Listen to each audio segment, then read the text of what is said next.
Hello and welcome back to Alice Talks Football, and in today's video I'm going to be talking about all the latest Manchester United news and transfer news today. We're going to be talking about the fixture list as well as some news on Jack Grealish, Sergio Romero, Dean Henderson possibly signing a new contract and being first choice next season, Upamencano, and a quick update on jadon Sancho. Now first things first, I want to get into the fixture list, but before I get into that, please hit that like button and subscribe down below to Alice Talks Football so you don't miss daily Manchester United content from me. Share this video with your friends and let's get into it. But before I get into the fixture list, I want to say that it's really frustrating right now that Manchester United have not signed a player and that we are not signing players abroad. All the teams around us seem to be signing good young talents. You know, City got Ferran Torres for 20 mil.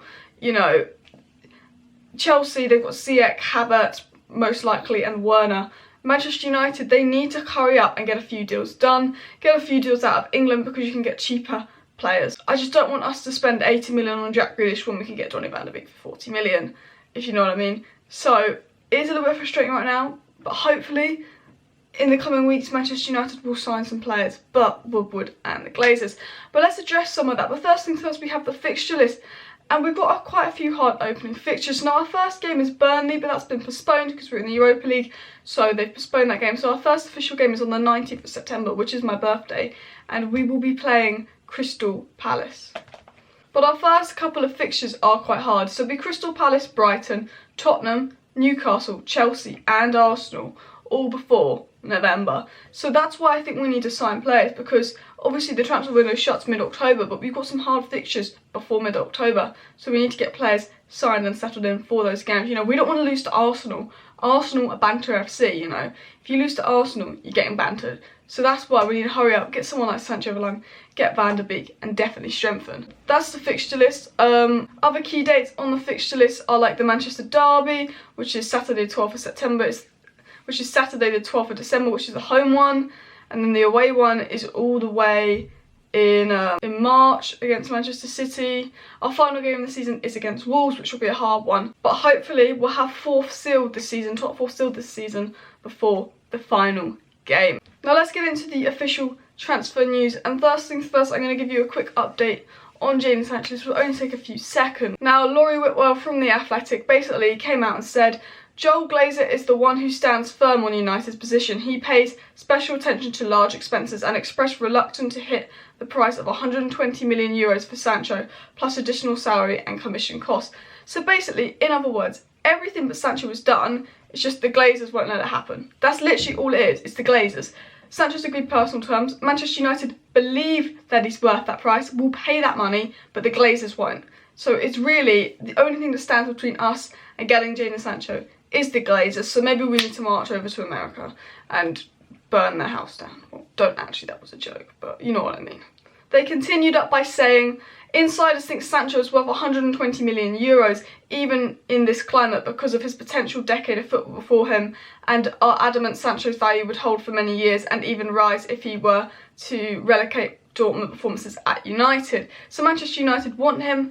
We all want him, we all think he's worth that price. The problem is the Glazers. The problem right now is the Glazers. It's not even Woodward, it is the Glazers. The Glazers need to be like, okay, you can spend 120 million euros on Sancho. So if we don't get Sancho, blame the Glazers. Now the next story I want to talk about is the Sergio Romero, Dean Henderson kind of story. So Sergio Romero obviously didn't play in the semi-final against Sevilla, which was quite surprising. I would have played Sergio Romero, which triggered lots of people saying he wants to leave, he wants out. Now Sergio Romero is a great backup keeper, but we also have Dean Henderson.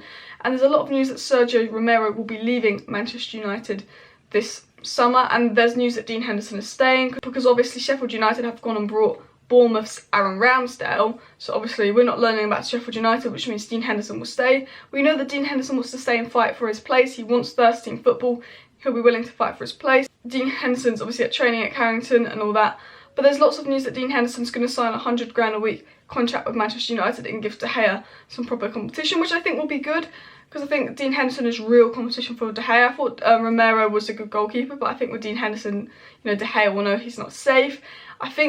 I love Romero, but it does look like Romero's going to leave, and apparently we offered Romero in a swap deal for Jack Grealish. Now, I don't know if this is true because this came from the Daily Mail, but obviously I think Aston Villa were inquiring about Dean Henderson, but we said, oh, we'll include Romero in some kind of swap deal for Jack Grealish, but that came from the Daily Mail, so I don't know if it's true. I could see us doing that.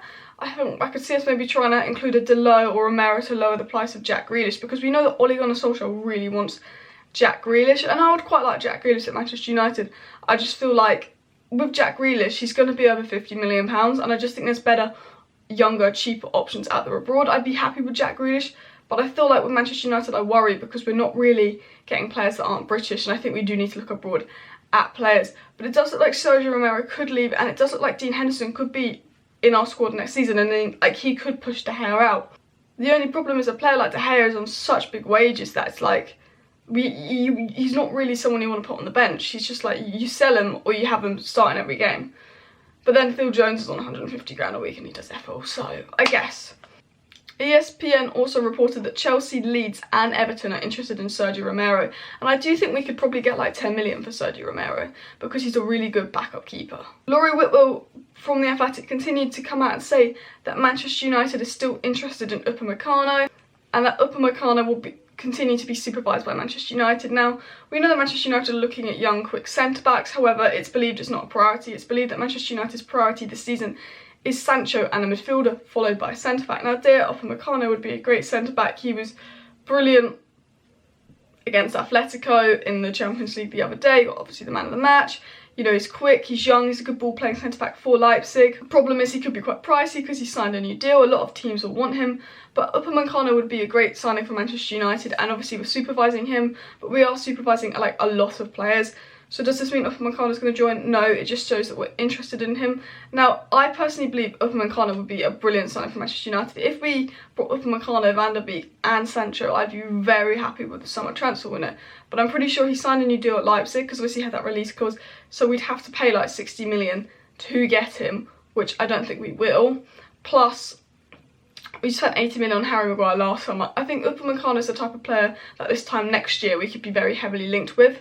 I think this time next year we'll be looking at centre-backs, but I believe this window is right wing and creative midfielder, and the next window will be backup number 9, centre-back, CDM. That's what I believe. I'd love Upamecano at Manchester United.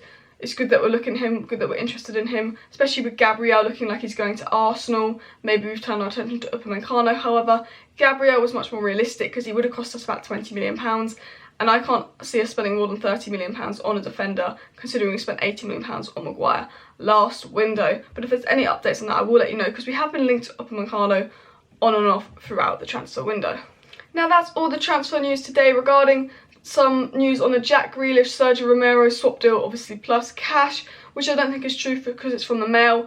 But to conclude the news, it looks like Sergio Romero could be out. It looks like Dean Henderson could be staying and maybe become first choice keeper. It looks like Manchester United need to get the Glazers to pay up for Jadon and Sancho, and that we are still looking at other centre-back options, as it does seem that Gabriel will go to Arsenal. But thank you for watching today's video. If you haven't already, please hit that like button, subscribe down below, share this video, and I'll see you next time with the daily Manchester United transfer news.